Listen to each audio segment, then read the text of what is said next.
Om Swastiastu. Perkenalkan, nama saya Lohdinda Resta Suteja dengan NIM 2117041021. Saya berasal dari Prodi S1 Manajemen Rombel 14. Pada kesempatan kali ini saya akan mempresentasikan mengenai manusia pertama menurut agama Hindu. Baik, kita mulai dari asal mula agama Hindu. Nah, agama Hindu adalah agama tertua di dunia dan masih bertahan sampai saat ini.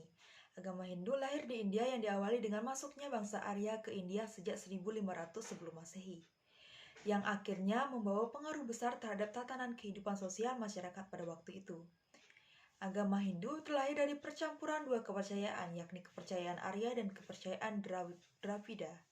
Bangsa Arya juga menulis kitab sebagai pedoman keyakinan dan kepercayaan dari agama Hindu, seperti Rigveda, Samaveda, Yajurveda, dan Atharvaveda.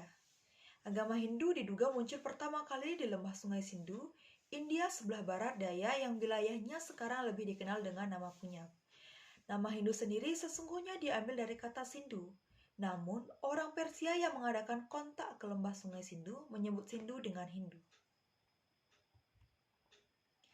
Nah, setiap agama di dunia ini pasti memiliki teori mengenai asal-usul manusia atau siapapun manusia pertama di dunia ini.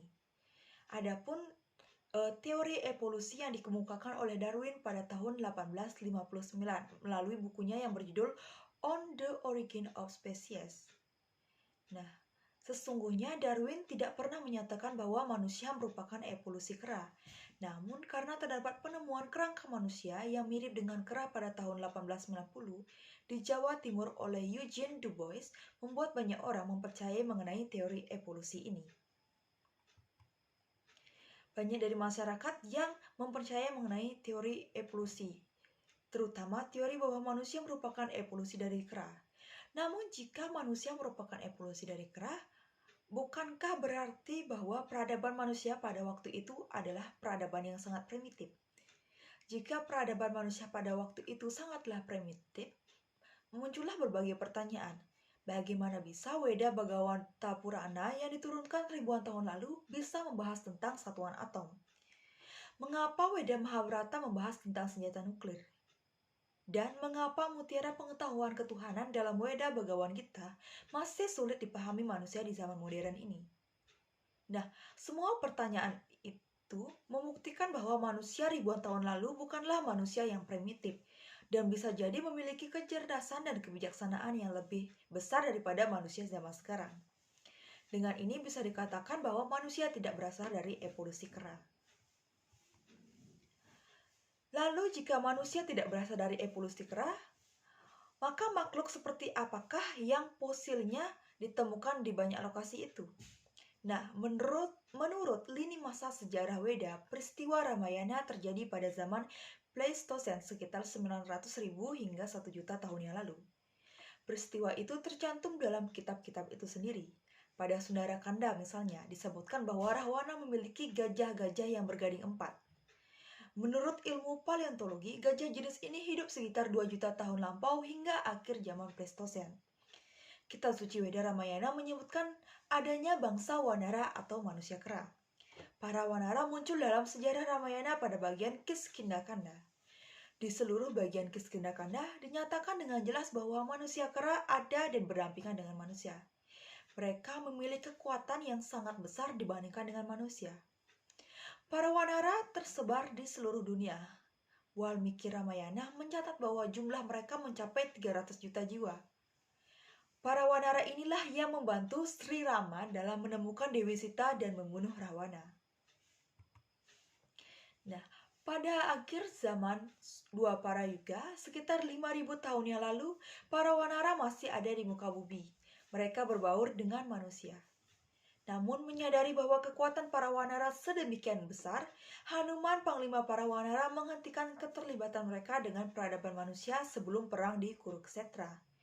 Hanuman berkata kepada Bima bahwa sudah bukan zamannya lagi bagi para Wanara untuk berperang sebab kekuatan yang mereka miliki sangatlah besar dan tidak seimbang dengan manusia pada zaman Dwapara Yuga. Sejak saat itulah bangsa Wanara seakan-akan lenyap dari muka bumi. Fosil-fosil manusia purba yang ditemukan di berbagai penjuru dunia sedikit tidaknya memberi gambaran mengenai spesies manusia kera yang hidup jutaan tahun yang lalu. Kita kini mengetahui bahwa Weda mencatat dua spesies yang berbeda, yakni spesies manusia dan spesies wanara. Kita juga bisa mengetahui bahwa manusia tidak berevolusi dan dari spesies kera, namun hidup berdampingan dengan mereka di suatu zaman di zaman dahulu. Nah, kita sekarang membahas mengenai manusia pertama menurut agama Hindu. Asal-usul manusia menurut agama Hindu dimulai dari Dewa Brahma yang menciptakan Swayambhu Manu dari sisi kanan badannya dan Satarupa dari sisi kiri. Swayambhu Manu kemudian menjadi Manu yang pertama. Nah, Manu ini merupakan leluhur umat manusia. Maka dari itulah, manusia disebut dengan manusia atau Manawa, yang berarti anak cucu Manu. Manu menurunkan raja-raja suci yang memerintah umat manusia sejak awal ciptaan di berbagai planet, termasuk bumi. Perlu diketahui bahwa satu kalpa terdiri dari 14 periode pemerintahan Manu, yang dikenal dengan sebutan periode Manwantara, di mana satu periode Manwantara sama dengan 306.720.000 tahun manusia. Setiap 306 juta tahun sekali, posisi Manu akan digantikan oleh Manu berikutnya dan penciptaan ras manusia dimulai lagi. Saat ini kita tengah berada di periode Manwantara ke-7 atau biasa dikenal dengan Waiswanta Manwantara.